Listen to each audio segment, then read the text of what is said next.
மக்களே எல்லாரும் எப்படி இருக்கீங்க?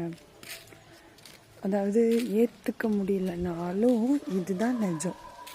என்ன தெரியுமா, இப்போ இந்த வில்லேஜில் உள்ள பீப்புள்ஸ்லாம் இருக்காங்கல்ல, இப்போ இந்த கேர்ள்ஸ் எல்லாம் இருக்காங்கள்ல, அவங்கெல்லாம் இப்போ எப்படின்னா சூப்பராக படிப்பாங்க. ஸ்கோர் பண்ணுறது, மார்க் ஸ்கோர் பண்ணுறதுலாம் வந்து பார்த்திங்கன்னா சொல்கிறேன், நல்லா படிக்கிறவங்களும் இருக்காங்க. அவங்களாம் என்ன படிச்சுட்டு நல்லா ஜாப் போகணும், நிறையா ஏர்ன் பண்ணணும், அந்த மாதிரிலாம்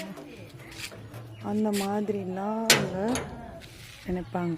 கரெக்டாக? ஆனால் என்ன தான் படித்து ஜாபுக்கு போய் ஏர்ன் பண்ணாலும் கடைசியில் அவங்கள மேரேஜ் பண்ணி இன்னொரு வீட்டுக்கு அனுப்பி அவங்களுக்கு சமைக்கிறது, ட்ரெஸ் வாஷ் பண்ணுறது, இந்த மாதிரி வேலையெல்லாம் கடைசியில் பார்க்க வைக்கிறாங்க. அப்புறம் அவங்களுக்கு ஒரு குழந்தை பிறக்கும், அப்புறம் அந்த குழந்தைய பார்க்கணும். கேர்ள்ஸ் லைஃப் இப்படி தான் இருக்கும் போல். இது வில்லேஜ் லைஃப்னால் ரொம்ப அதிகம். டாடா.